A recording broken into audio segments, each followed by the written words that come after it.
Dahulu kala, hiduplah seorang gadis baik hati bernama Bawang Putih.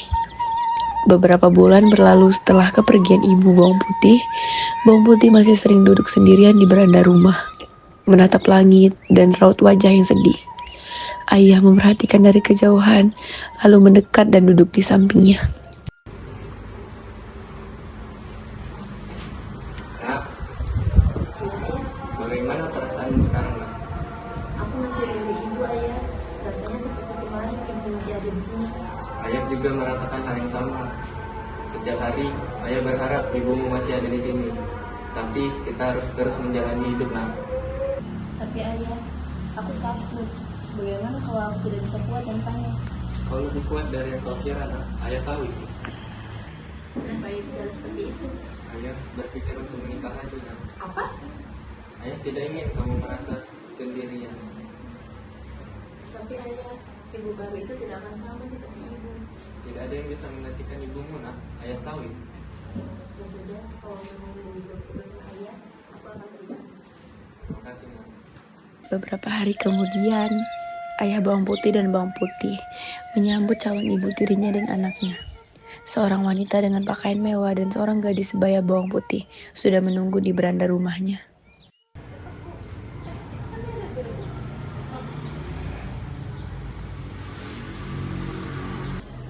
Oh, kalian. Silakan masuk.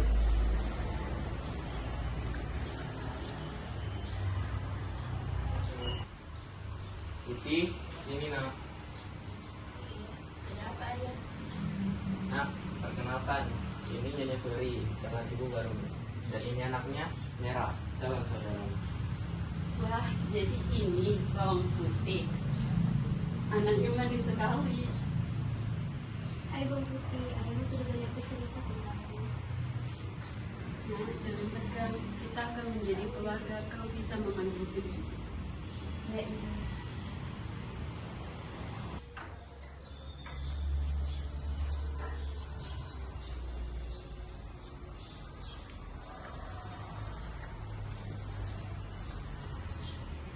Kalian jaga diri kalian baik-baik ya.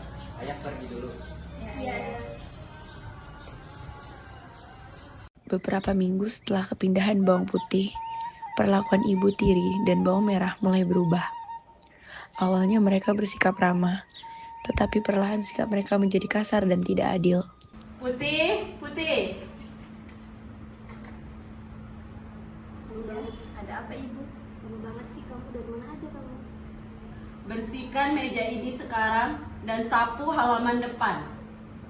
Tapi, kenapa harus aku ibu? Bukannya kita punya pembantu? Saya kan maunya kamu. Pergi sekarang. Baik ibu.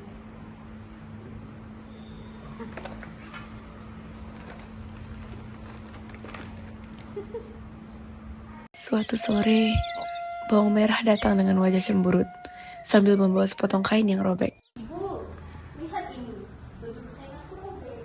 Apa? Siapa yang berani melakukannya? Sekolah kita bukan ya.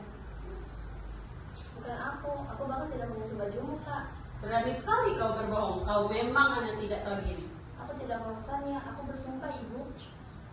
Jangan berbohong. Sebagai hukumannya, kau harus mencuci baju ke sungai sekarang. Tapi sekarang sudah sore ibu. Jangan membantah. Cuci sekarang.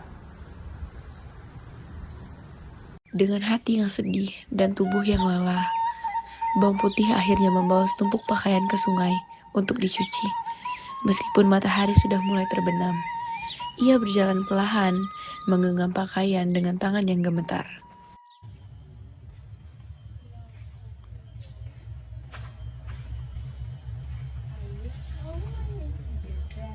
Iya, kamu masih juga.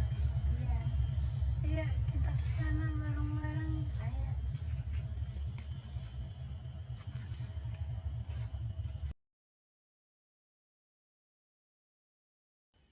Hei, Kumala, Kumala. Kalian, ayo bareng aja nyucinya. Ayo. Putih, katanya kamu udah punya ibu baru ya? Iya sih ibu baru. Tapi dia bagian depan ayah aku doang. Ini kok gitu sih ibu baru kamu? Bukannya dia juga punya anak seumuran kamu ya? Kenapa nggak kamu ajak ke sini? Dia mana mau nyuci kayak gini.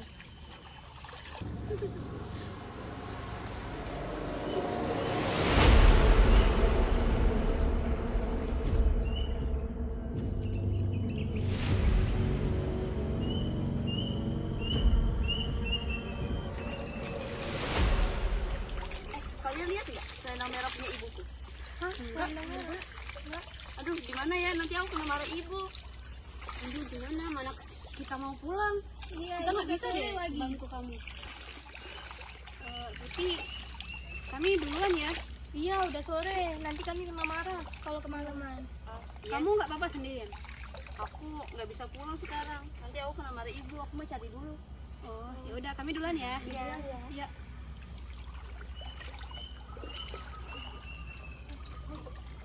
Putih, kami duluan ya. Iya, hati-hati ya. Dan kamu juga hati-hati ya. Iya. Duh, gimana ya? Lenangnya gak ketemu lagi. Nanti aku kena marah ibu. Neng, nggak kemalaman pulang jam segini. Enggak, Kang. Bawang putih pulang dan bertemu nenek karena kasihan. Bawang putih memberikan kue ke nenek tua itu. Kasihan banget nenek itu, kayaknya kelaparan. Untung aku bawa roti. Nek, apakah nenek baik-baik saja? Nenek terlihat lelah sekali. Ya, anak manis. Nenek sudah tua, makanya nenek terlihat lelah sekali. Nek, aku punya sedikit roti. Tolong terima ya. Oh ya, makasih ya. Nak. Ini nenek ada sesuatu. Tolong dipilih, Nak.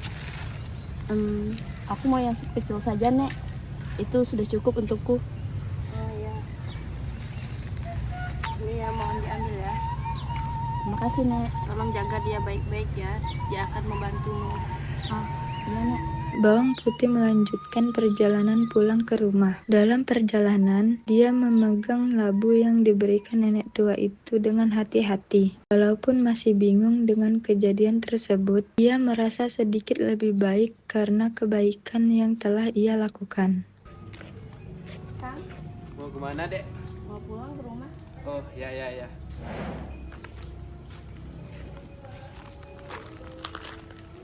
Saat sampai di rumah, bawang merah yang sedang duduk di ruang tamu langsung melihat kedatangannya. Ketika bawang merah membuka labu, tiba-tiba dari dalam labu muncul benda indah yang berkilau. Oh, jadi kamu udah pulang? Kamu bawa apa itu? Melon. Ih, aneh. Ini memang pemberian dari itu yang aku temui di hutan tadi. Aku tidak tahu apa yang harus dilakukan dengan melon ini. Dia bilang melon ini dapat membantuku. Hah, gila. Percaya kamu sama nenek-nenek yang begitu? Sini aku tunjukin apa yang bisa melon ini berikan.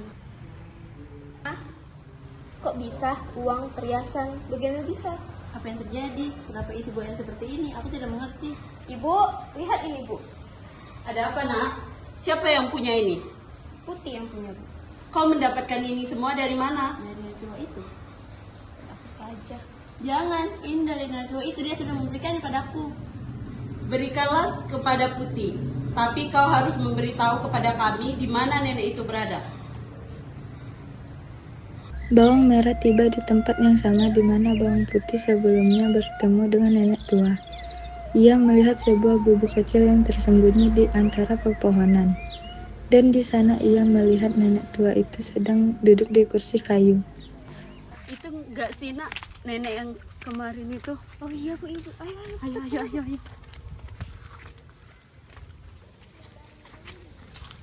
Mau apa kalian kesini? Mau buah itu.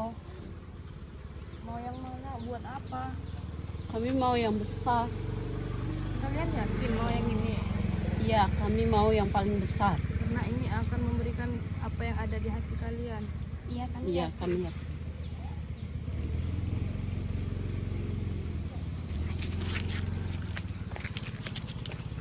Hah? Kok kosong? Ini bukan seperti yang aku harapkan, Ibu. Apa bawang merah? Kenapa ini semua bisa terjadi? Tidak. Ini tidak adil. Kenapa? Aku sudah melakukannya dengan benar. Tapi kenapa keberuntungan terus memihak kepada Putih? Ada apa, Kak? Apa yang terjadi di sini? Kamu sudah merusak semuanya. Kenapa keberuntungan terus datang kepada kamu, sedangkan aku keburukannya? Kak, ini bukan keberuntungan. Ini bukan apa yang kita cari. Yang penting adalah menghargai apa yang sudah kita miliki. Bukan mengejar lebih banyak lagi. Mungkin ini pelajaran untukmu, bawang merah, bahwa keberuntungan tidak bisa dipaksakan. Cerita bawang merah bawang putih ini mengajarkan bahwa kebaikan dan ketulusan akan selalu membawa kebahagiaan. Sedangkan keserakahan dan kejahatan pada akhirnya akan mendatangkan hukuman. Dalam kehidupan, setiap perbuatan memiliki konsekuensinya masing-masing. Kebaikan akan dibalas dengan kebahagiaan, sementara kejahatan akan berujung pada penyesalan. Nah. Nah. Ya Allah. Nah. 2 hours later.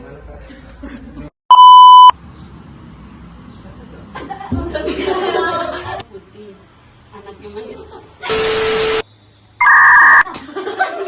Putih, Putih. Tuh buka deh itu pintunya.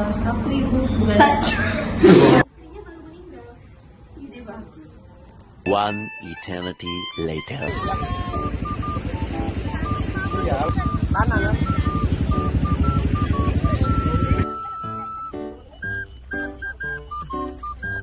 Tidak di mana kau?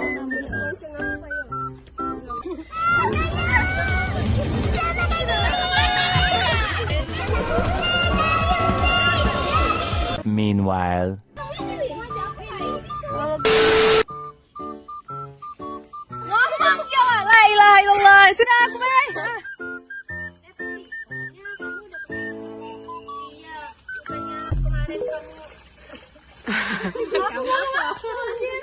Aja dulu, Nanda dulu.